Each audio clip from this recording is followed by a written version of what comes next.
Thanks to the kind folks at FlexiSpot for looking after my office and my butt by sending me their E7 Pro desk that save your favorite desk heights at a touch of a button. You don't have to crank anything. This thing just finds the height that you like and you can work. And their BS12 Pro chair that supports my posterior while I'm recording, this ad and all my shows. If you need great desks, especially ones that change heights or the best quality chairs, head on over to FlexiSpot today. Welcome to Wagon Wheel. I'm Jarrod Kimber. It's a cricket podcast where we answer your questions. We're recording live as normal on YouTube. So big shout out to Amit, DM. Who else we got? Shamarana in here. Juggling Geek. The best kind of geek. William's in here. Ben's in here. And Wesh. I think I got most people. So thank you very much. But the best way to answer...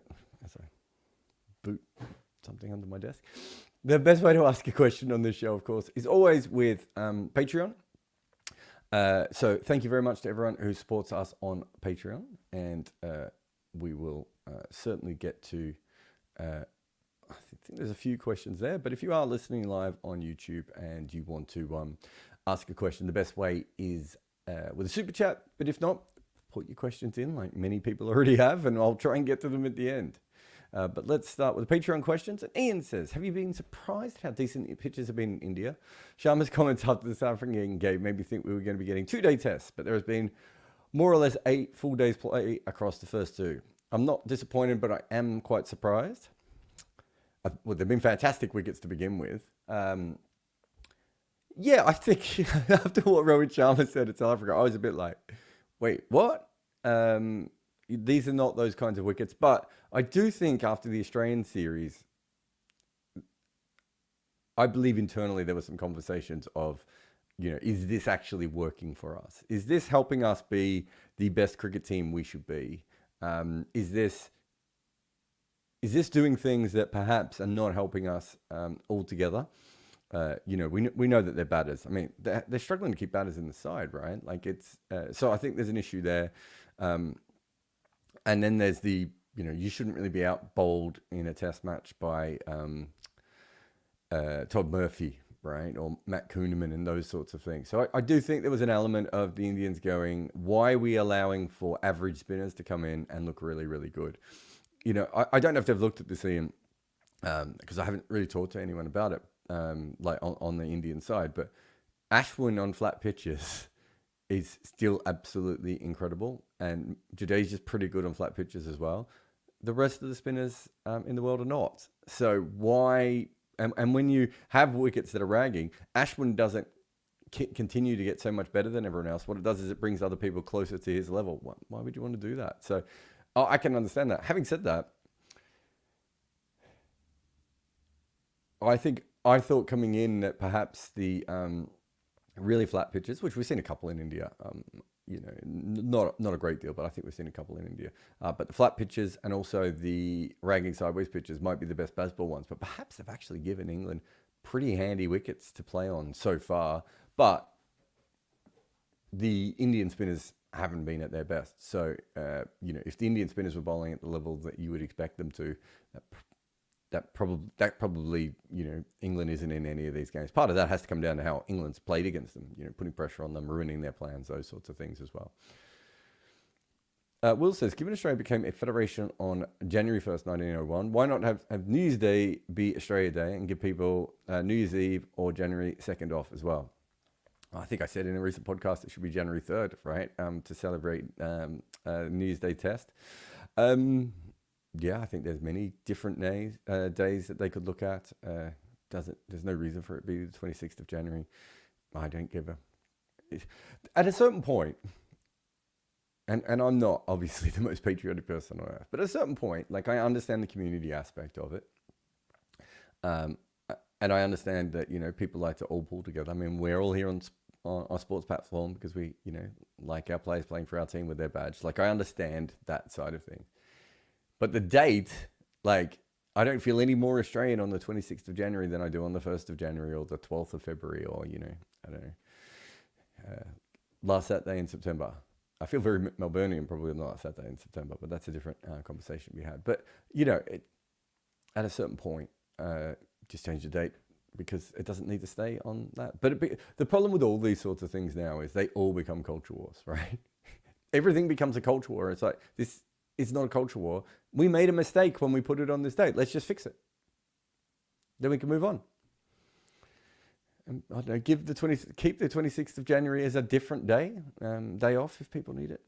Make it the 25th of January and just do nothing at all. Will says, I'm going to pitch dropping Bairstow for Mark Wood in the third test. The three spinners are working well for England. Anderson helps pick up the slack, but it would be helpful to have an impact bowler when batters are starting to run away from England. I know it limits the batting to have folks at 6, but Ahmed, Hartley and Wood are all reasonable hitters.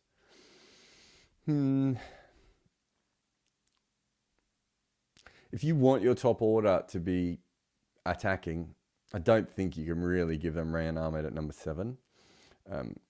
Without getting too much more back to the Evan Goldbus effect, there is a potential for that. I just want them to play the way they have been playing.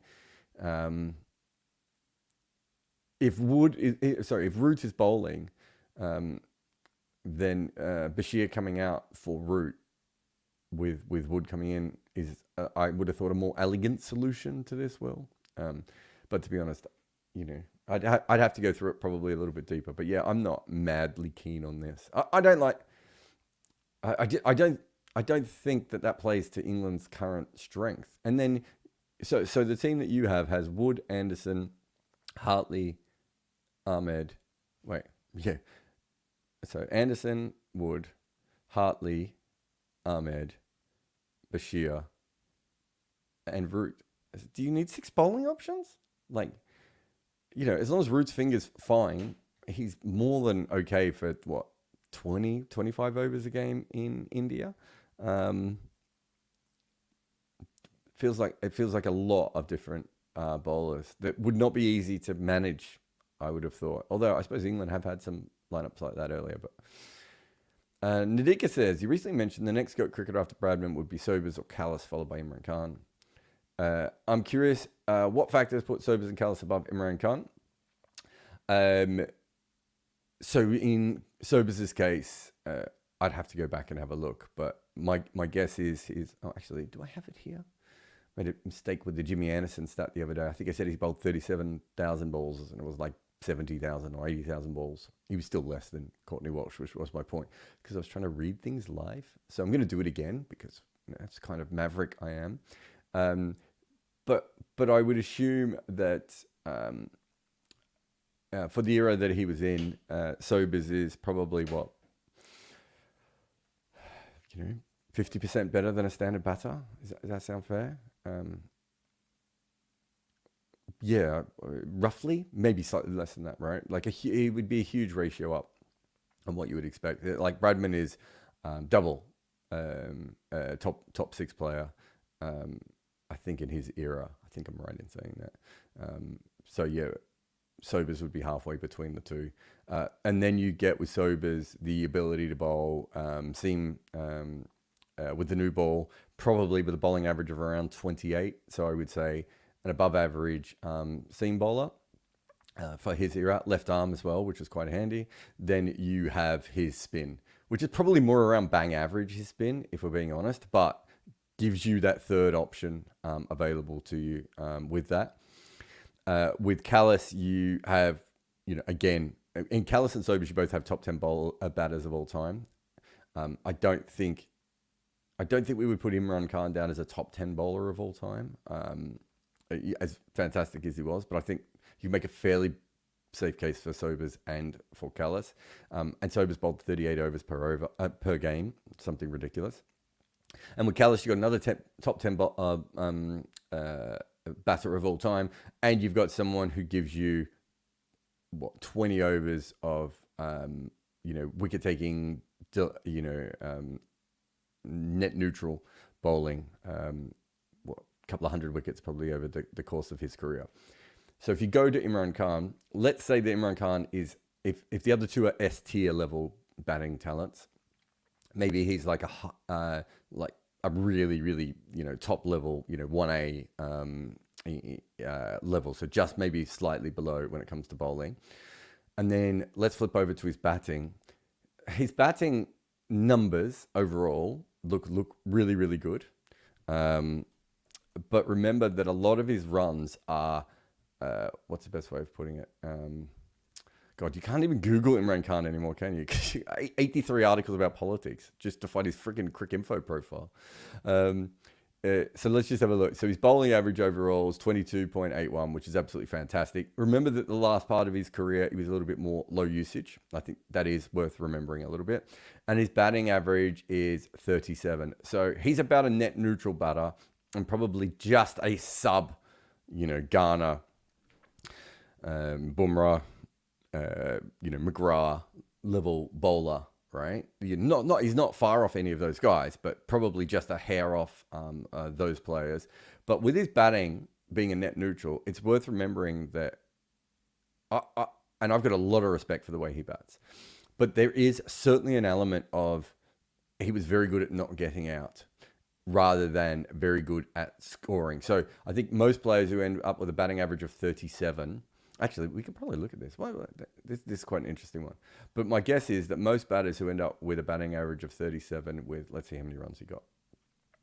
So let's do 2,000 runs. He got almost 4,000 runs, right? If we put this in, my guess is that most batters who score around that sort of area, you're looking at, let's go 35 rather than,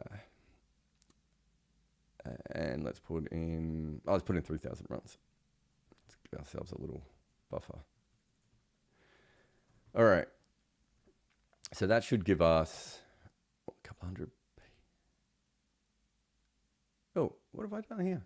Batting. Oh my God. Batting average and batting. Okay, sorry, everyone. The point being that I would say that if we looked through it all together, what we'd be looking at is a player who is very good at not getting out rather than a player who is very good at making runs. And look, that's an exceptional skill to have. No one's having a go at Imran Khan for what he did. But I would say that he probably had a lower impact on the results of games in the way that he batted than Sober's. Like Sober's third best skill is bowling finger spin, left arm finger spin, probably into the foot marks, low economy, is probably vastly more important than Imran's. Is probably roughly as important as Imran's second skill.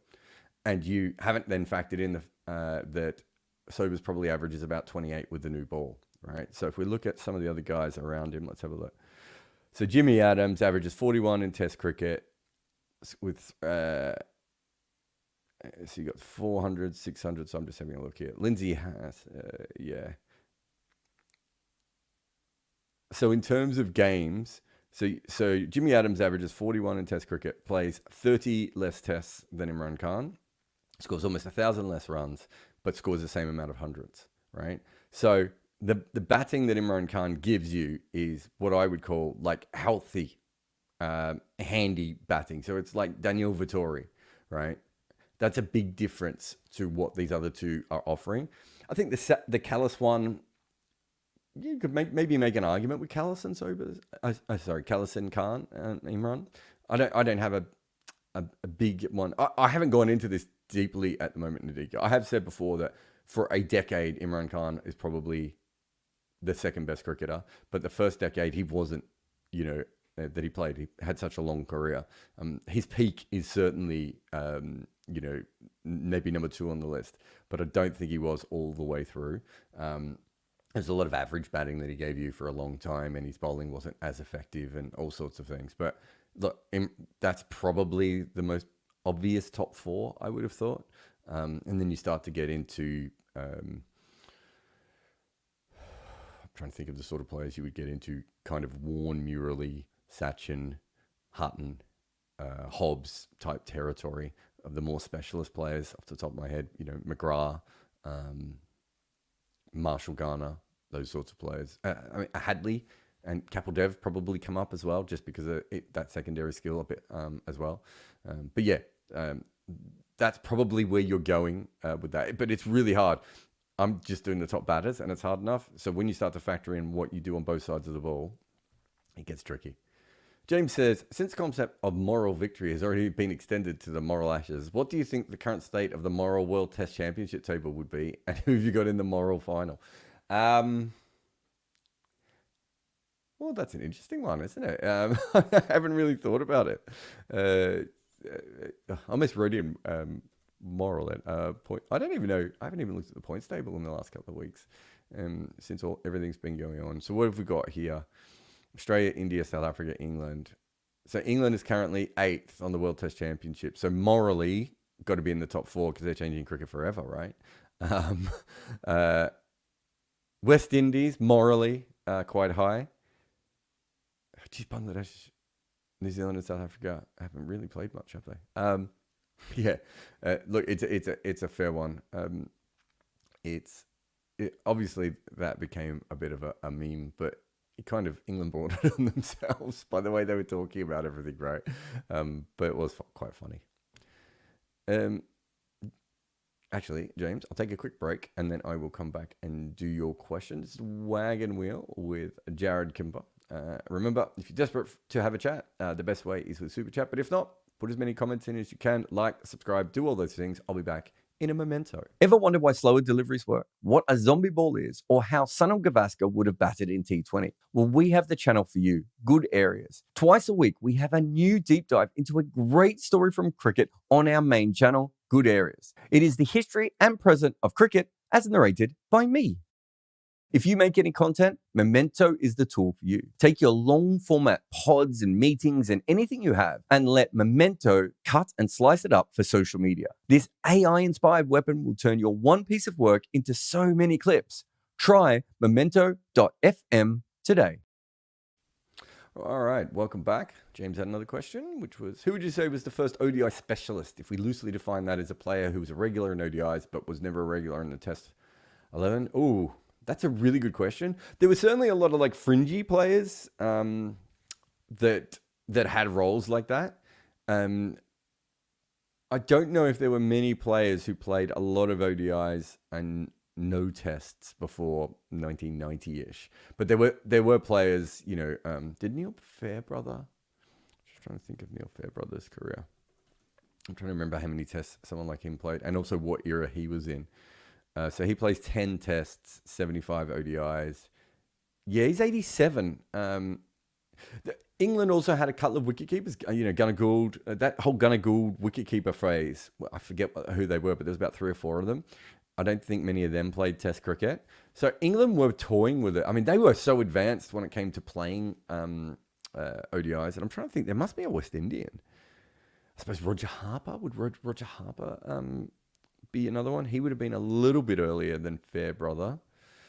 I'm trying to think if there's anyone in India or Pakistan. Sri Lanka's a bit trickier. So Roger Harper played 25 tests, but 105 ODIs. When does he play his last test? He still played one in 93. Bit surprised by that. Roger Harper would certainly come to mind for me. I'm trying to think if there's any New Zealand specialists as well.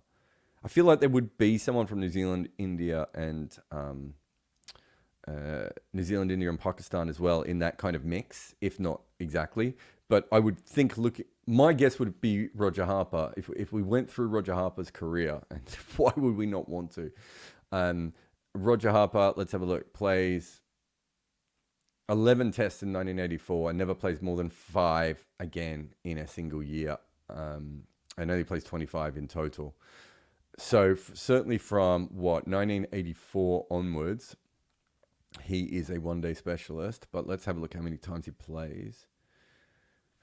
Yeah, so probably 85, 86, 87, Roger Harper. He plays over 10 games every year there. And for those who don't know, so Roger Harper was a spinner from the West Indies who, you know, was probably more of an all-rounder than a spinner, if we're being honest. But sort of darted the ball in, was a brilliant fielder. We don't talk about Roger Harper's fielding enough anymore, but was a brilliant mover and predictor of fielding patterns. And, you know, one of those players that well before their time was kind of really, you could see him in the field getting to positions, incredible off his own bowling, weird bowling action, you know, staccato off spin kind of bowling action, not much of a spinner, but he was clever and got it through, made a little bit of runs as well. But he would come to mind, but it's a good question. to have, James, and it's something I will probably look up one day now because you've got me hooked. But yeah, I would have thought Roger Harper is there. But there's a few guys probably in that Kerry Packer era and everything. It was hard to be an ODI specialist back then because they weren't paid a lot of money to play in those games, and you couldn't get a contract. County cricket was still a really important thing. You couldn't always get a contract for that. So Kerry Packer slightly changed things. When because he did pay for white ball skills a little bit more. But county cricket never really did. So it's only that period in the 80s into the 90s when white ball cricket explodes, and you can do that and make your money. Aditya says, who would you rate as the best part-time bowler? Do Root in tests and Tendulkar in ODIs rate as amongst the best? The best part-time bowler. So in order to do that, Aditya, I'd have to have a look at someone who bowled, less than 20 overs a test match? So I'd have to work that out mathematically, wouldn't I? And then go back from there. It's funny that you say Tendulkar, although you are speaking about limited overs. So there's a lot of sort of limited overs part-timers that are quite interesting. I just want to have a look at what. Oh, so Sehwag averaged 47. Does Sanjay Surya count? I suppose he probably moves a little bit beyond that. But Root and Sachin would probably be in the conversation. I don't know how often Bob Simpson bowled. He's kind of an older one. There's a lot of kind of older ones that are probably quite interesting from that perspective. So he takes 71 wickets. He's still got an average of 43 though in Test cricket. Obviously, kind of missed ODI cricket completely. That's a really interesting question, Aditya, because if you look at guys like Darren Lehman and Viv Richards, right, are they part-timers? Because they bowl more than 5 overs a game in ODI cricket. You throw probably someone else like Carl Hooper in there again. And then you've got someone like Michael Bevan, right, who certainly in ODI cricket, I would say if you look at his entire career, you would have to say that he was a part-timer. Let's have a look. He took 36 ODI wickets. Oh, actually, his record's pretty poor in ODI cricket. So in Test cricket, he took 29 wickets in 18 games, an average of 24. Very reluctant bowler. I always thought he was a really good bowler, but a really handy part-timer. So I'm sure there would be other like Michael Bevan like part-timers.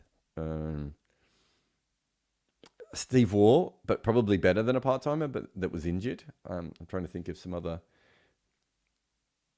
finger spinners from like Sachin's interesting.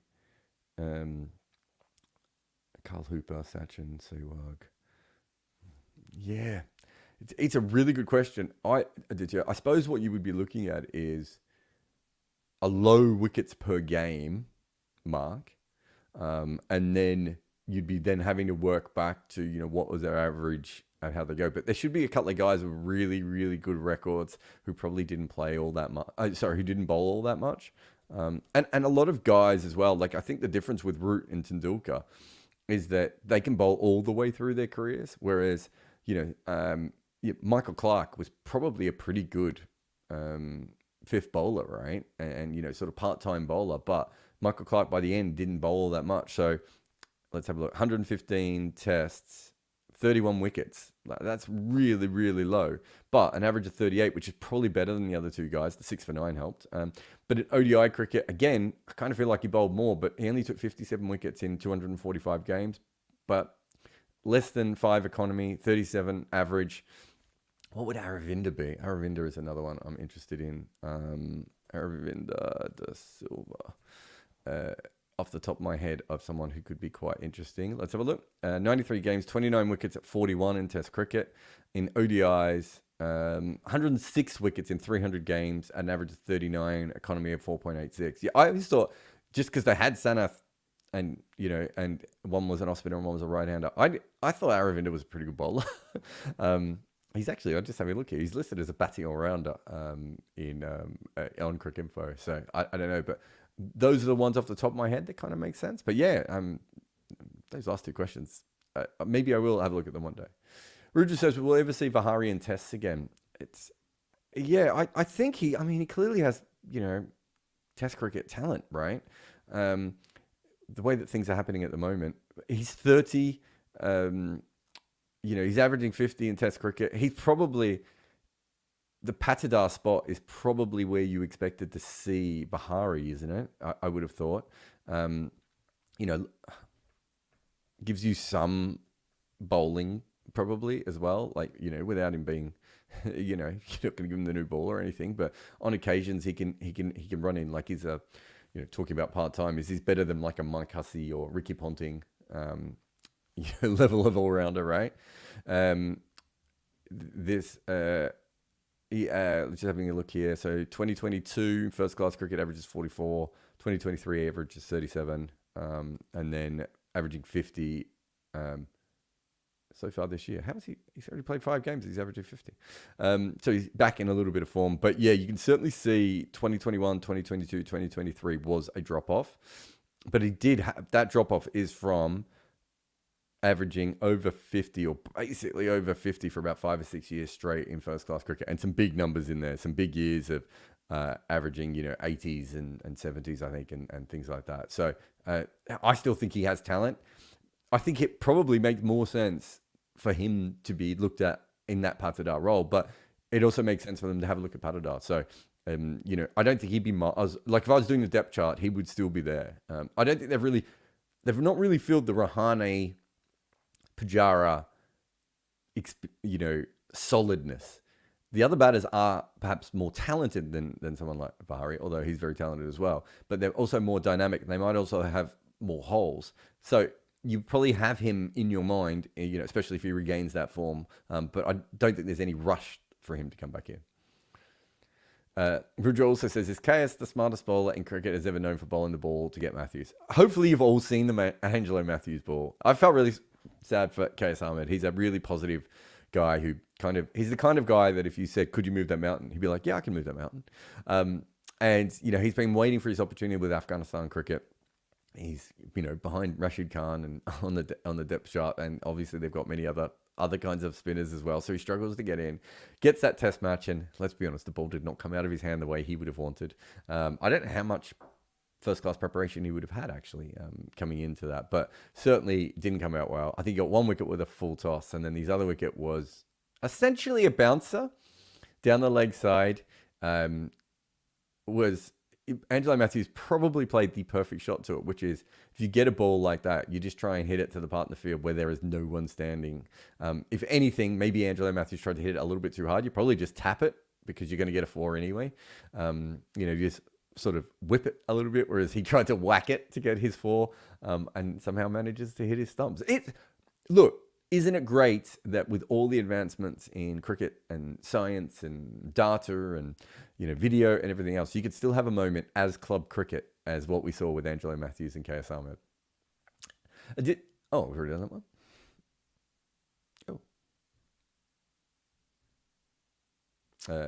Muku, you got a couple of repeats in there. Muku's not here. Bloody says, during which years did you regularly watch Sheffield Shield games? What are some of the best performances matches you saw? I think I first probably started in 87. So I leave in 2007. So it's probably, no, I left in 2008. So probably, I would have been at Shield games up until 2008. I was a shift worker from 2000 to 2005, 6, 7. Okay, yeah. Just going. Basically, all I did in that period when I wasn't working was go and watch movies, and go and watch cricket. So in the winter, I'd watch all the movies, and then in the summer, I'd go and watch Shield cricket, and sometimes A-team cricket or second 11 cricket. Sometimes, whatever was kind of in Melbourne at the time, I would go down and see it. Best performances. I think I've talked about it before, but I saw a Matthew Elliott 100 against, I want to say, Bracken Clark. Lee? McGill? I don't know if Horrocks was bowling as well, or Frazier. That was just otherworldly. I remember seeing Ryan Campbell when he first started and just being like, it felt like he was going to score 50 off 30 balls every time he went out there. he was just so dynamic. I saw some of the, oh my God, what's his name? I was going to call him Ian Metcalf. Troy Corbett, who's the guy who got called for chucking, who has a bowling average of, I don't know, whatever it is, 8 in List A cricket. He was, I saw him bowl and just like no one could ever hit him. I'm trying to think of some of the, I saw some incredible Brad Hodge and Dean Jones innings. I'm trying to think of some of the overseas players. Some not overseas players. Some of the state players from other teams. I think I saw a really early Langer 100. I also saw on multiple occasions Langer just fighting with the crowd and like threatening to beat them up, and all sorts of things. I saw a lot of Greg Matthews doing that as well. I mean, to be honest, the MCG crowd is obviously a bit chirpy, but it's quite full on. I saw a really good Glenn McGrath spell before he was great, but everyone kind of thought he was pretty good. But I remember him bowling. It might have been in a one-dayer and just looked incredible. Oh, a Darren Lehman innings where he was just playing the Victorian attack like it was like they were all 12-year-olds. I don't think I've ever seen anyone more in control of where he wanted to hit the ball and when he wanted to hit it, and just toying with the fields. Trying to think of any great overseas players I might have seen in touring games as well, because I would have seen a few of those. I can't remember anything spectacular from any of those. And I saw a lot of great Matthew Innes spells as well, someone who's not talked about much anymore. All right, let's have another quick break, and then after the break, we'll be back with more of your questions. I'm Jarrod Kimber, and this is the Wagon Wheel. Sometimes you just need to take the slips out and bowl defensively, and you need to be just as careful with your computer's defenses. If you need a VPN, Nord. NordVPN.com/Kimber will get you a big discount and 4 additional months for free with your NordVPN plan. They also have a 30-day money-back guarantee if you don't like it. You can find the link in the show notes. So start with some dot balls and turn them into maidens with NordVPN/Kimber. If you love cricket so much that you want to show the world, there is no better way than chucking on a Bodyline t-shirt with incredible cricket themes on them. Old icons, new stars, they have everything you need for cricket clothing on Bodyline t-shirts. All right, welcome back to Wagon Wheel. Oh, did I get the right question? Oh, this is what I want. Bobby O says, do you think we'll see any Neil Wagner in the second New Zealand South Africa test? I don't know. I actually had a conversation with someone recently who was kind of asking my opinion, I suppose, on where they thought he was. And the last time I saw him bowl, I thought there was a little bit more energy than we had seen. But I do think there is a lot of people out there. And the reason I was asked this question is essentially a little bit leading. I think there's a lot of people out there who think he might be done. He should be done just because of how much energy he put into each individual spell, but I'm hoping that's not the case, and so obviously there's a chance they might bring him back. I don't think they really need Neil Wagner in this test. Like if he's not done, I just let him chill out a little bit more would be mine. If they do think he's got 2 or 3 years more left in him, but he's kind of done his work, right? Like, everything. I just don't see the point of him playing in games like this. I do understand the whole concept of that they don't want to be in a situation where they're not playing their best players. But if Neil Wagner's only got, let's say, 6 more great test match performances in him, right? And he may not even have that many. 6 more great big long spells. Do you really want one of them to be against South Africa? F? I don't know. Vivek says, do you think that there are any cricket reasons to India losing the first test at home so often whenever they lose a test in India? No, because they don't lose many tests, so it's not like a huge part of it. I do, and I've been saying this for a long time, that there are, we saw this with Pakistan years ago when they played really well in England. We saw this with Australia and Pune, which is one of the wins that you're talking about. Sometimes teams just spend an awful lot of time preparing mentally and physically for a a test, the first one in the tour, and they're all thinking about it. It could be a big tour for them. There might be a reason why they, whatever that may be, and so they really prepare and get ready for it. And the other team are playing at home, and they're like, okay, we're playing this team. We'll think about them a little bit, and but we've got to worry about is our car insurance being paid, and all those sorts of normal things. And so I do think there is an element of that sometimes happening, and India's become a tour that you have to think about a lot, right? And England spent an awful amount of time thinking about how they were going to be successful in India. Did India spend as much time thinking about how they would beat England? Probably not, right? And preparing and all those sorts of things. So I do think sometimes that is a part of it, but I don't know. It's such a small sample size that I wouldn't go massively big on that theory, but it was something I certainly had a few years ago, and I saw it more often. Doesn't seem to have held up as much, but it occasionally does pop up. Will says, oh no, really done that. What's going on, Muku? Muku's all over the shop here. Bloody says, inspired by your Trash Talk podcast with Rafi Cohen, how did Australian cricket culture towards sledging change so dramatically from the 60s and 70s? Is it because they were the first generation not to grow up with Bradman? Oh, okay. So how did they come more sledging? Australian cricket culture really had been verbal, probably after World War One. So I would say Warwick Armstrong is a huge part of it. I said before, he's really the first Australian cricket captain, as in what you think of as an Australian cricket captain, sort of a bastard, right? And tough as nails, and a bit of a dick, all those sorts of things. Like probably comes out of him. But we talked about this recently. I do think Australian cricket is played very, very differently than other nationalities' cricket. Like just the way that it developed, and so it was probably more. If you look at the England sledging and what we know of early England sledging, it was a lot more sort of class put downs and cheeky asides and everything. Whereas I think Warwick Armstrong was quite clearly trying to get in people's heads and really fuck them up, right? In a way that probably even W.G. Grace wasn't really doing, although, there's obviously elements that he had to that as well. But he was W.G. Grace, so he didn't really think about it, whereas I think Warwick Armstrong did. There's that story of, I always forget the player. Is it Frank Woolley? Where he bowls 20 minutes, maybe it's not 20 minutes, but 10 minutes, 12 minutes of warm-up deliveries on the pitch beside while Woolley's waiting to make his debut in Test cricket. That's kind of where it starts, right? And it continues to grow from there. But if you also go back, like think about, the SCG, there's a statue of a person who was famous for abusing players.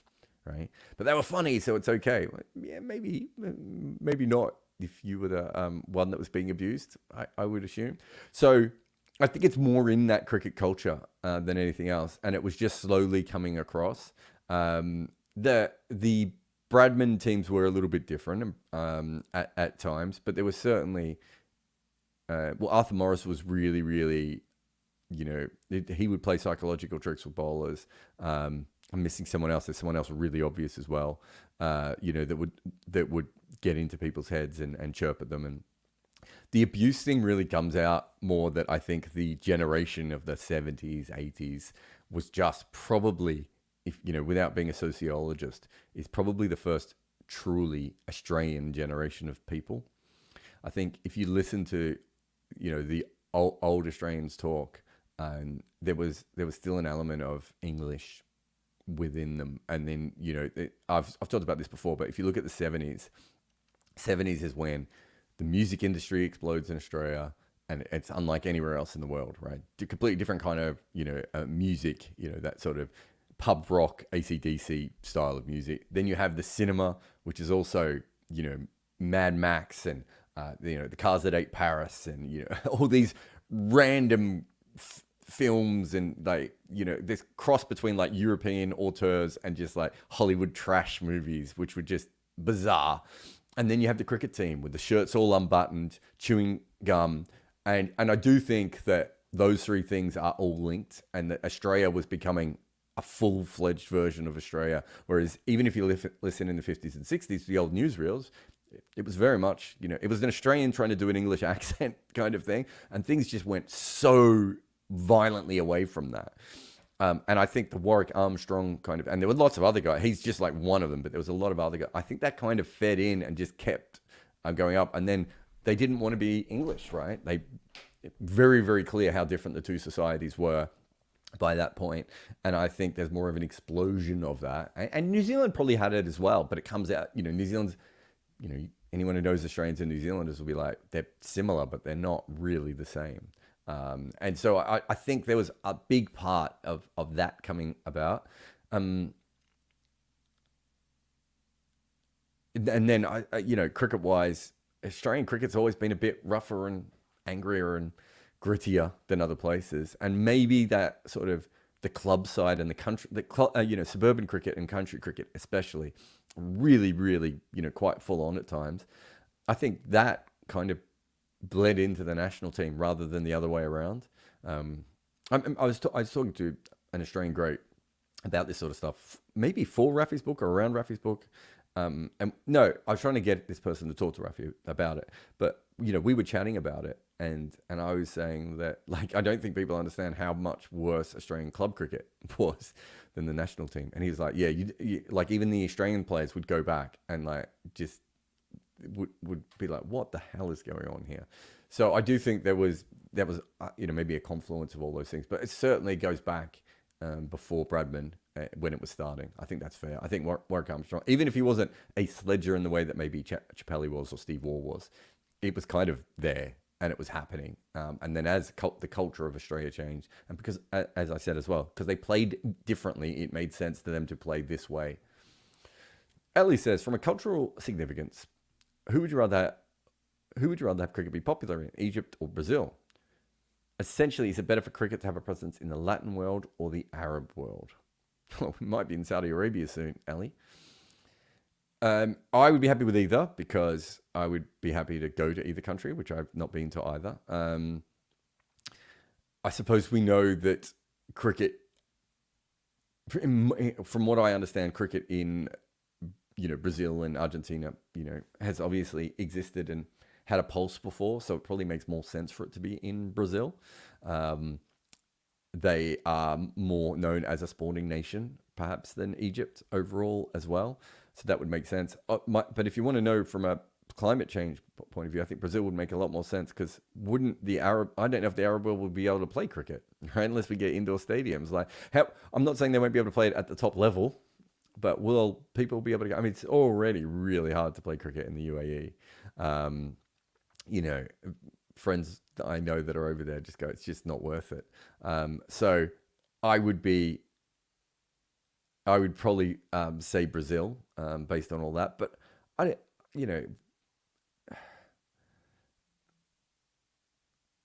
we really just want it to be big in places with decent populations and economies.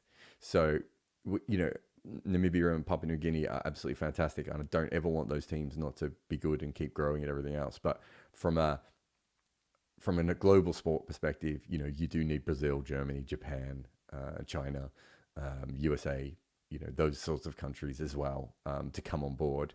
And I don't know if Egypt, I don't know what the sort of population / TV habits of people are in Egypt. Whereas obviously I know a little bit more about Brazil just through, what's happened with football and everything else. But so yeah, from that perspective, I would have thought Brazil, but it's not like, this is a fascinatingly weird question. And the answer is Japan. Bobbio says, what are the best foreign spinners on Indian wickets? What set of skills would you want a spinner to have to adapt to Indian conditions? You want to be a little bit quicker. I think that's probably the most important thing with Indian wickets. Also, you want to be able to use side spin. And then what's the third thing I'm thinking of that I've now lost the word of? So you want to have side spin. You want to be quicker. Oh, and you want to attack the stumps more. So I think a lot of especially sort of Australian, English, New Zealand, maybe South African a little bit as well. A lot of their spinners, are bowling for courts and caught at slip and everything else. Whereas the traditionally in India and Pakistan, you would probably bowl more at the stumps for bowled and LBWs because the wickets help you, right? It's just a evolutionary thing. I think in cricket sometimes we forget just how much of these things are absolutely evolutionary, and there's not much you can do about it. But yeah, I certainly think from that perspective, those are the sorts of things that come off the top of my head. Also, might depend on what era you're playing in India, right? Like. If Shane Warne and Murali were pretty good bowlers, but they were playing in an era where they were going up against a lot of incredible players. Let's have a look. So for all of the worry about him, Nathan Lyon has. I think I said bowlers before I meant batters. Nathan Lyon has the most wickets in Asia by a foreign spinner, which I didn't realize, by the way. I'm not sure why I should have, but. The next player on the list actually makes a lot more sense, which is Derek Underwood, which is essentially what I just said. You need to be a little bit quicker. So that makes a lot of sense. And he had a bowling average of 26. So in 16 games, took 54 wickets. Didn't take a lot of wickets per game, weirdly, compared to Lyon. It's quite interesting. Anyway, Richie Benaud, again, I would have thought a little bit quicker, had that sort of long, it wouldn't be quick by modern cricket, but he would have been a quicker leg spinner at that time. So that makes a little bit more sense. He had a bowling average of 18. Lance Gibbs. Okay. I haven't seen enough of Lance Gibbs to know what line he bowled. But very, very interesting. He averaged 23 there. So Warne and Murali both average in the 40s. Vittori averages in the 40s. Kaneria averages in the almost 40. Then we're up to Iqbal Kazim. I don't know enough about him, to be honest, to give you one. Ashley Mallett took 28 wickets at 19. Be interesting. He only played 5 games. Yeah, and that's pretty much. And then you've got obviously Swan and Panesar. So Panesar averaged 38 and Swan averaged 28 in their period. Unfortunately, we didn't see. Oh, and Sakleen Mushtaq has an average of 20. And there's a couple of. Just to go back to what I was saying before, so it's really interesting here. You got Underwood and you got Headley Verity, sort of what we would probably call slightly more direct bowlers. A little bit quicker, a little bit more pace on them. Both very good on uncovered wickets for those reasons when it got a bit damp or sticky. And they're both got. Headley Verity only played 3 games, but they've both got really good records over there. Or you can take Paul Adams, who in 3 tests took 14 wickets at 20. But yeah, those would be the ones you'd almost want to, and this would probably wipe out a lot of the older bowlers, but you'd almost want to add, I would have thought, Sri Lanka, but, you then have the different batters and everything else. But trying to think of, they are slightly different. Yeah, so Warne's average comes down to 31 when you add in Sri Lanka, but you could see Underwood's figures get even better. Having said that, he would have only probably played 1 series in Sri Lanka, and it would have been against a fairly early side. Leach, quite interesting, averages 28 across the 2 combined. And Richie Benaud, he wouldn't have played in Sri Lanka, so that's fine. Just trying to see if there's anyone else I'm missing that comes up. Lance Gibbs wouldn't have played there. Monty Panesar's record actually gets worse when you factor in Sri Lanka. Just looking if there's any other sort of quicker spinners. No, not really. Harbhajan Singh averaged 48 in Sri Lanka. Wow. So I think my the Underwood Verity thing kind of makes me, and even the Richie Benaud thing probably makes me think that it's just being that little bit extra quicker. And then I would have assumed you also have to attack the stumps, which I think those 2 would have done as well. I'd have to go back and look at Underwood a little bit more, but I would have assumed the kind of bowler he was. He wouldn't have bowled the big looping kind of, John Embry type of off spin outside off stump. The Moeen Ali off spin that you drift out and come back in. I would have thought Underwood would have been a little bit more direct, keeping the stumps in play a little bit more. That's really a good question as well. Some fantastic questions in there. I'm going to take a quick break. And then I'll come back. I see there's some super chats, but I'll have a look if there's anything else in the room as well. This is Jarrod Kimber, and this is the Wagon Wheel. Why can't I find my really big ads? It's painful life. Remember that cricket is a funny game. This is just one of our YouTube channels. We also have another one that covers the greatest stories in our sport called Good Areas. Why do India keep losing World Cups? How did Stuart Broad become a meme king? And the long sordid history of South Africa chasing. Head over to Good Areas a couple of times a week for the best stories in cricket. A few years ago, I had a panic attack after ESPN Cricinfo made me their global writer. I'd earned that position, but I also felt like a fraud at the time because I didn't really understand how I wrote. I understand that there was a process and gears and different styles and things, but how it all came together felt a little bit random. And so I began to panic like a golfer with a natural swing, worried one day I'd just end up with the yips. And would my career be over? So I took my writing apart piece by piece until I understood it. And then I figured out I could teach others all the mistakes I had learned. So I started an online course where I tried to make it as cheap as possible so people like me would be able to afford it. It's called Fans with Laptops, and heaps of people from around the world have used it so far, from first-time writers all the way through to professionals trying to improve. I started with a simple plan to make each writer the best they could be, and from the feedback I've received over the years, it seems like the course does that. But after COVID, my career changed. I came to YouTube, started podcasts, wrote emails, and formed a new career on my own going forward. So I now had something else to offer, the multimedia side of things, social media and everything else. Not to mention that I was building everything up as an independent. And so I added all of that to my course. So if you have ever wanted to work in sports as a writer or podcaster, making videos or anything else, Fans with Laptops is the place to start. If you think you qualify as a fan and you have a laptop and you want to work in sport, click on the link. All right, welcome back. And there's quite a few really good questions in the room as well. Some super chats, so thank you to everyone for those. So let's just get to these, try and get through them before my sons come home from school. How are Umesh and Ishant not good enough to be in the team anymore, especially compared to Mukesh and Prashid? They could still be lethal, right? Look, I haven't seen them bowl well enough. I know Ishant took some wickets recently. They definitely thought that those guys had struggled and were on their way out, Sega. But I haven't seen enough of them bowling to be able to give you a good thing. One thing I would say is that seamers towards the end of their careers usually drop off quite dramatically. I'm not saying that that is the case. I thought with Ishant, he looked a bit flat in a couple of games. I would have probably hung around on him a little bit more. Umesh, I don't think I have as strong an opinion on him. But thank you very much for the super chat. I've got another one from you, do I? Sega says, why don't we have spinners anymore who turn the ball a long way like Morn or Murali used to? This is a fantastic question, and I was thinking about this recently. The reason is they bowl quicker.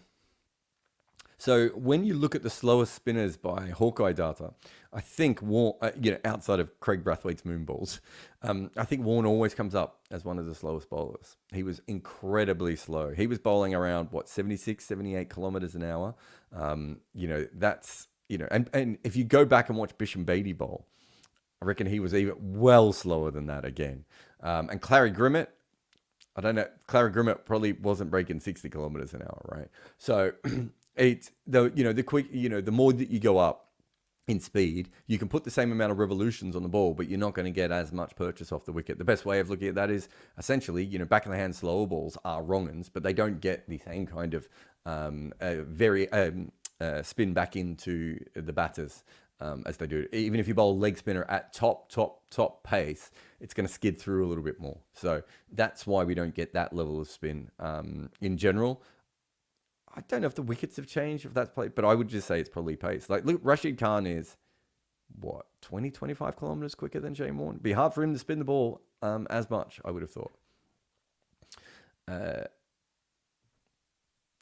Thank you for your 2 super chats, Sega. Deepak says, why don't cricketers have their own signature shoes like other sports? Virat seems to be the only one. Surely cricket is a big enough market for the brands to capitalize on. I think there have been signature bowling boots before, haven't they? I suppose we've got cricket bats as well.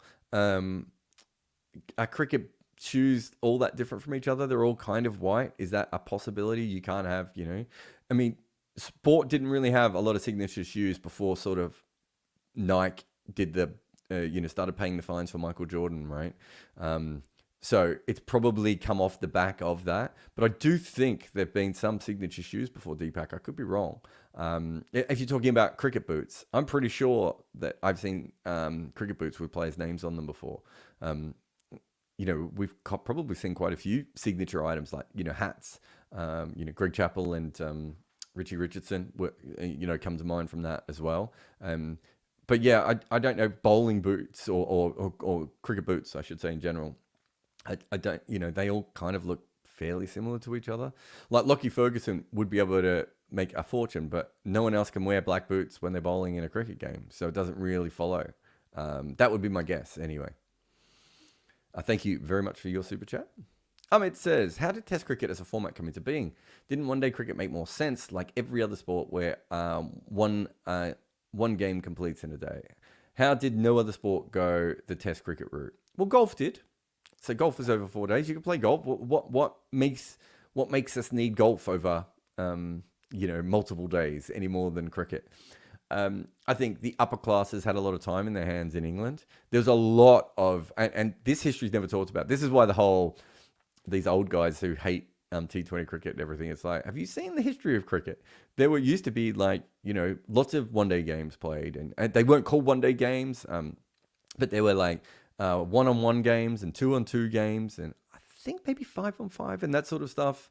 But they became sort of more like festivals, I suppose, with wealthy involved. Quite often wealthy people hosting them, would bring a bunch of people to their house for 3 or 4 days and have 3 or 4 days of cricket. And that's kind of how cricket becomes more professionalized. And that's obviously through the England system, which then that off the back of that really comes county cricket.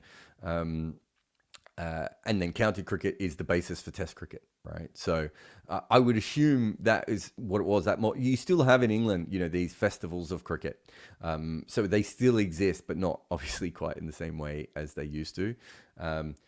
The other thing is that if you think about it from a money perspective, you can play cricket in a row for 6 or 7 hours a day with the same set of players. And a bit like golf, you can play golf with the same set of players over a long period of time. And so I would assume, remember, sport is gambling. You have lots of different things that people can gamble on over a long period of time. You don't need to ship in 4 different football teams because people are exhausted. It goes for a huge amount of time. You can stop and have lunch and enjoy yourselves and all these different things. So I think that sort of atmosphere of it probably played a part. There was one-day cricket, there was 2-day cricket, there was 3-day cricket. Then obviously, 4 and 5-day cricket comes later, and some timeless cricket, 6-day cricket as well. So it's not like there was ever really a settled period, but I think the idea was that in order to find out who was best, and one thing I would say about cricket specifically is that it was really, really random at that point because the pitches were so random. And so you probably needed to play longer to work out who was the better team, right? If you're playing on wickets that are essentially just a field, right? You're not going to be in a situation where you're going to always trust what happened in... Here's the thumb again.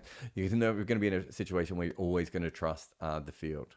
So I do think all those sorts of things are a big part of that. I'm just going to take a quick break and unlock the door for my kids and then come back. But I've got a few more questions, so don't go away. Some really good questions in the chat today. Jarrod Kimber, Wagon Wheel.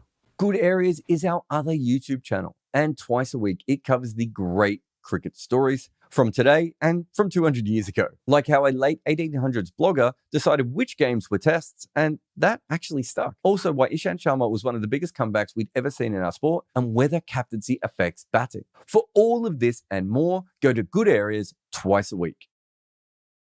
In cricket, we protected our groin a full century before we looked after our brain. So don't be like our sport. If you need a VPN, go Nord. Use nordvpn.com/Kimber to get a huge discount on your NordVPN plan, plus 4 additional months for free. It's completely risk-free as well with Nord's 30-day money-back guarantee. The link is in the show notes. Cricket wouldn't be the same without protection, and neither is your computer. Use NordVPN today. All right. Manon says, who decides Stars get the G while the Renegades get to be the regional team? Shane Warne. No. It was set up that way originally. So the idea was that they weren't going to be able to have 2 teams that Melbourne would get behind. And so the thought being is if they had 1 team in Melbourne, that could be kind of the majority of Melbourne's population. And then what they were hoping is by having the team at the Docklands, they could get Geelong and the western suburbs to support that team. And to be fair, I've got some friends who live in that area who are Renegade supporters, so there is an element of that working. But you know, you kind of have, there was always going to be one main team and one on smaller team. It's exactly the same. They knew that when they were designing it. Is my recollection. They never thought the Renegades were going to be as big as the Stars. And the same thing with Sydney, right? Like, you know, one team was going to be for the I was going to say the western suburbs. Do I mean the western suburbs? Or wherever it is in Sydney, the one that's out in the middle of nowhere. It takes me forever to get to for games. And you know, the other one was going to be at the SCG. Like, you can't really.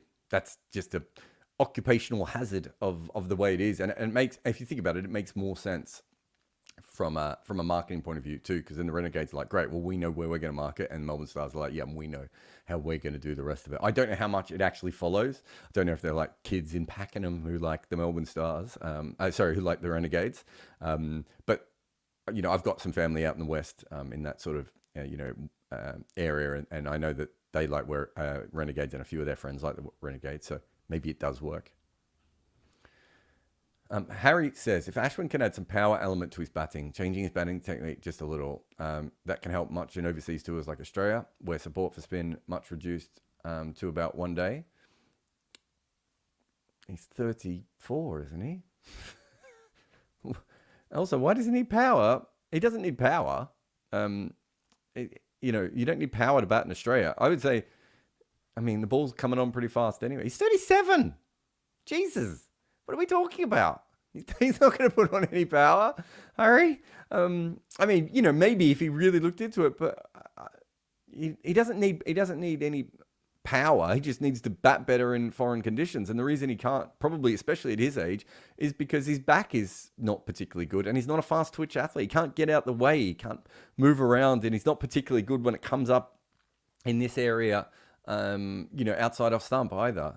It's not a power thing. He might have some good batting and he might spend some time on it, but he's not about to become like an all-rounder in overseas conditions. Samit says, have you been following the Under-19 World Cup? Some great potentials like Mushia and Mapfucker. Well, apparently not, because Maphucker? No, it's probably not Mapfucker. Are there any that caught your eye? Also, what KPIs would you look at to project them as professionals? You're looking at all the same things that you're looking at for any other players, right? Can they move the ball both directions? If they're a spinner or a quick, what's their stock ball like? What's their heights? Do they skid on? If they're batting, can they score in all different places or just one or two places? I've seen a little bit. I mean, I've been flicking through it. Obviously, I've just had 2 tests, so I haven't been obsessing over it. But I watched some. I think I can get access to some of the clips, so I might go back and have a look at some players. But yeah, I'm looking for all the same things I'm looking at when you're picking a player to play, for your national team. It's just that you're trying to find it at that younger age. Like, what's the thing that this bowler has that is going to get them wickets at the next level? Relate. Why the Indian batting is kind of bad this time. Should have scored in all 4 innings. Yeah, I think that's fair. Why? I know it's not really followed the same pattern all the way through. So there might be a little bit of randomness here. Is it perhaps England have just planned better to their batters and allowed them to step into things? England are very good at getting you out, in this Bazball era without batters going really, really big. And maybe India weren't, for all the talk about how they were going to bowl to Bazball, maybe they didn't really think about how they were going to score consistently against Bazball without losing wickets. And I think that's a huge factor in how you beat England at the moment. Ben says, you have mentioned you have appealed for handling the ball. I have, successfully. Your thoughts on the under-19 dismissal? Don't pick up the ball. Don't pick up the ball. Yeah, there's no reason for a batter to pick up a cricket ball, ever. It's in the laws to begin with, but also, why would you do it? What is being gained? The millisecond? Right? And on top of that, I don't want you to pick up the ball if I'm the bowling team, because I want the ball to maintain its hardness. I don't want your sweaty gloves putting stuff on it that might make it softer, that might ruin reverse swing, that might get involved with the seam. No, I don't want any of that. Don't touch my ball. Just bat. That's your job, to bat. Maybe if you're at the non-striker's end and a throw comes in and it hits you and it's a dead ball situation and the ball's at your feet and you're like, it's a bit rude. Even then, I probably, more often than not, or just hit it along the ground to the bowler. They can pick it up themselves. Right? There's just no reason to pick up a ball. It's baffling to me because the problem is that once you kind of get in your head that you're gonna be the sort of person who picks up the ball, like like you will do it in the wrong time anyway. This one wasn't, right? It wasn't one of those ones that was spinning back onto the stumps, but it doesn't matter because the ball was quite clearly still live. It wasn't a dead ball. There's just no reason to do it. I don't understand. And so I saw someone, I think someone tweeted, I think it was me, saying, "Oh, well, we in the nets we make people pick up the balls." I'm like, yeah, in the nets we have nets as well. There's lots of different things about the nets. We don't bowl 6 balls in a row, right? We don't run in the nets, but we still expect people to be able to understand all those different things when they're playing in a game. We pick the ball up in the net because otherwise the next person, it takes you too long to get the following ball. There's a wicketkeeper a foot away. He was literally bending over to pick it up himself. I just don't see why you would ever do that. It's so weird to me. Hypercore says the best new market in terms of demographic projections would be Nigeria. Yeah, sorry, I should have said Nigeria. I think they're a really fascinating one as well. I think the ICC are interested in Nigeria, and it's one that I've had on my. I don't know how much about their cricket, but it's one I've had on my mind a little bit as well. But yeah, that's what I mean. There's Germany, Nigeria, Japan, China, Indonesia. There's probably some more in South America and Africa that I'm not thinking of as well. Like I think there's quite a few markets that are quite interesting going ahead. Obviously Thailand now with the women's side, when it comes to those sorts of things. Sherritt says, "Why did you break up with Barrett?" Well, unfortunately, it was a hot and heavy romance when we first met, and the sex was great. But after a while, to be honest, we weren't sleeping in the same bed anymore. We didn't break up. Barrett was, when we did India, Australia, he just wasn't about, was it India, Australia, or the Ashes? He just wasn't around. And he would send me apologetic messages, but he wasn't around to record. And I'd already committed to the extra podcast. I will still get Barrett on again one day. But, Barrett is, I think he will agree with this. He's not exactly the best when it comes to scheduling and meeting times. And, with podcasting, it's just really tough, especially because me and him only had like a very small window that we could record because of when he would be free and when I was free.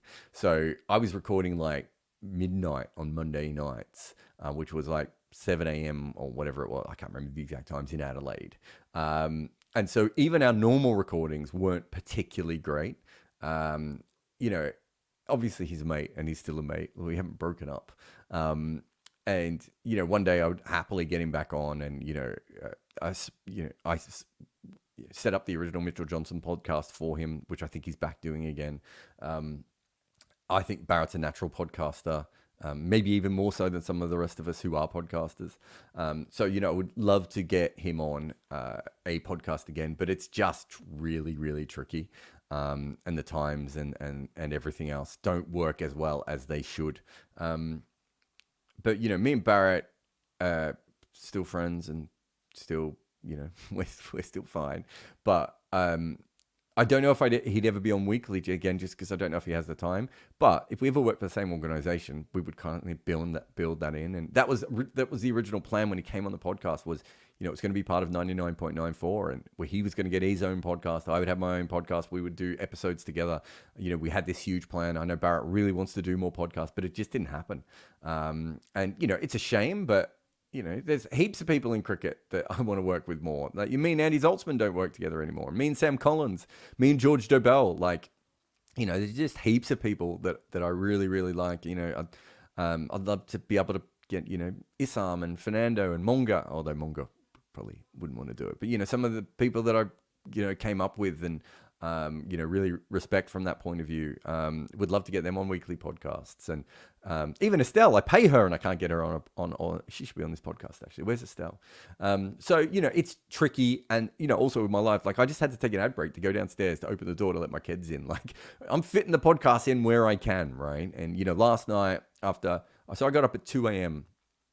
Yeah, 2 a.m. yesterday. And me and Bayram must have finished my last podcast at 10:30 p.m. So whoever is the co-host has to kind of, fold in. And because Bayram's not a writer, his actual schedule is much more flexible. Plus, he is a host, whereas with Bharat, he's a co-host. So I have to come up with a lot of the work for Bharat, whereas with Bayram, it's not quite the same thing, right? Like Bayram is brilliant at, going off and doing, in fact, genius at all that. And I'm probably also not, I can host and obviously have done it professionally for many years. But I think my main thing is probably preferring to be a co-host, unless I'm interviewing someone like Red Inca. I like being the person, on the other side and doing that sort of stuff, which that's kind of what I do with you guys on Wagon Wheel, right? I'm like, you guys ask all the questions and then I'll answer them. I can do that. That suits me a lot more. So again, Bayram fits from that point of view, but Bharat, Saltzman, Dobell, Vish. I mean, I've never done anything with Vish, really. Roller is another one. Got to get Estelle and a few more things. Sarawaris is someone I'd like to work with more. Like, there's heaps of them. And Bharat was kind of the first one, and he allowed for, Bharat coming on and not being paid. Oh, actually, he was paid when he started, but not being paid for a long time afterwards because I didn't have any money on my network. After 99.94 went down. Bharat really made it an important part from, if he's allowed me to expand this podcast network. He's a friend and I love chatting to him as well. Right. And me and him have very similar, we're both very globally focused cricket writers. And, Bayram's not, right. And Zoltzman's not, a lot of people are not in that kind of level. Right. So me and Bayram are a natural pairing, but life gets in the way. And, one day, if you've got the $2 super chats, you're on your way. But, if for those who didn't see, I put it up on LinkedIn and I think we might have put it out on the Substack, which is now not a Substack, but goodareas.co. If you haven't seen my new website, goodareas.co. We did an article about kind of the future. I think there should be a new model for cricket writing / cricket media. And I think someone will work it out very soon. I'm very passionate about this, but you are talking about, probably $2 million to $3 million US a year to get this idea working and up and professional the way that you need it to be. Then me and Bharat would come back together, right? Because we'd probably be, I don't know if he would accept, obviously he's working with Cricket, but, then there's something, we're talking about me barely being able to, pay for my staff at different times and, very hand to mouth in this organization as we are at the moment. And perhaps if I could pay Bharat regularly, he would come back, right? But this is the reality of where we are, right? And, your super chats and the Patreon and all these sorts of things really, really help. But essentially what we need to be able to do is get some solid investment. And it's the one thing that we haven't really been able to do. I would love to run an entire cricket media network, with anywhere between 15 and 35, creative people, back-end staff, podcasts, videos, writing, the whole thing, maybe even commentary, the whole kit and caboodle. But these things cost money. And, I've spent a good 2 years of my life trying to get that investment and haven't been able to do it. My business, the goodareas.co business, is certainly growing. So it's doing really, really well. So, massively keen on to continue to push that. But it's, it might end up being a really, really big thing, but it's not going to be a thing where, where we probably get millions of dollars of investment or anything else. So this is where we are and this is what's happening at the moment. And that's life, and there's heaps of great people. There's people in cricket that I'm really close with that I probably never even recorded podcasts with, right? That I would love to. Yeah, Gideon. I used to have Gideon. Me and Gideon had a Cricket Info podcast together. That would be great as well. So, guy says, why doesn't someone like Jadeja field in the slips, especially in tests where saving ones and twos in the outfield doesn't have a huge bearing on the results? He might not be a good slip fielder. Completely different kind of fielding. Might prefer to be in the outfield. Not everyone likes to be in the slips. It's a very specialist position. Might have different kinds of hands as well. They're not very, there is overlap, of course. We've had some great outfielders become great slip fielders. We've had some great outfielders who haven't become great slip fielders. So you'd have to ask him directly, but I would be assuming that he just doesn't want to, because I don't think they would say no if he asked.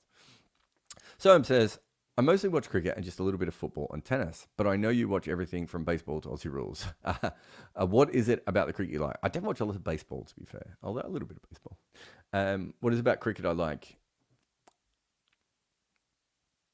I love the fact that within the one sport, one person might have to bowl for a day and a half and the other one might only face one ball. So they're completely different. I love the fact that we have slow bowlers and that we have fast bowlers. I love that the fact that the wicket keeper can stand up the stumps or might have to go back. I love the fact that we don't have a map of fielding positions. Well, I shouldn't say we have a plan of fielding positions for certain kinds of bowlers because it's kind of endless, the amount of different field patterns that you can do. I love that cricket is played on grass. And so because of that, throughout the game, it will actually change what happens. I love that it can't be conquered and that it evolves quite rapidly. I love that different countries shape it in their own way, and almost every country has played a part in what the sport is at the moment. So I love all these different parts of it. I love, as a cricketer, I legitimately just love hitting a ball and bowling a ball. I love fielding. I love sledging. So all of those things off the top of my head are probably what I love the most. But thank you for your question. We got 2 more super chats come in. Samit says, Rodney Hogg was in the news prior to the West Indies Australian series. Most of us know him for the jawbreaker to Viv Richards, the MCG, 79-80, and Viv's reply, what kind of bowler was Hogg? Anrik Nortje without any kind of extra skills. Maybe not quite as quick as Anrik Nortje, but maybe at his very best. Obviously had that incredible Ashes. Very fast bowler without much guile would probably be the best way of putting it. Thought the short ball could answer every single question. Probably a good bowler to have around Tomo and Lilly, but perhaps by that point Tomo had slowed down a little bit. But having 3 of them together, but because of World Series cricket and all the different things, maybe we never got them all at their peak at the same time. But yeah, very much bang it into the wicket kind of bowler, and loved his bounces. But I don't think anyone would have seen him as like a genius or anything like that. Sydney, last super chat says, have you considered doing any follow-up on Danielle, is it McGahey? And how the ICC is failing trans cricketers? I haven't really thought about it, Sydney, to be honest. We've got a big piece coming out about the Afghanistan women's team shortly. But you're right. I don't know if I have a contact, but I'm sure I could find her somehow. Maybe. She played for Canada, did she? I think I know someone who's around Canadian cricket. So yeah, there's a possibility there. But yes, I haven't thought about it. But yeah, it's something that I need to. I probably do need to look into going ahead. I would love to see the ICC's much research on everything, but I suppose they won't show me that as well. But it's a fascinating issue, and yeah, I might, Sydney. It might be something that we go into. It's probably not going to be for the next 6 months because I think we've planned a lot of our features for the next 6 months. But maybe towards the Women's World Cup might be a good time to have a look at that. Actually, whenever that is. Is it September, October? I feel like it. I feel like there's always a World Cup in September or October. In October at the moment, so it's a pretty good guess that it'll be around there. Hypercourse is like pumping the exact dates into the chat if he's still around. But that's it for me. A little bit longer today, but some really great questions out there as well. Again, thank you very much to everyone for asking and for so many super chats as well. Sagar and Samit, who we have Deepak, Sherritt. Who else was there? Soham and Sydney as well. Huge thanks to everyone. I've got to finish this show now because my son is literally yelling just outside my office, unaware that I am recording. So we'll talk to you again next time. Thank you to everyone for their chats, comments. Throw us a like on this chat and obviously subscribe, and we'll be back again next. Do you want to come say goodbye to everyone? I'm on live and you've now ruined everyone's. They're all here watching me and you've just come in. What? Come here. Come here. Come here. Yeah.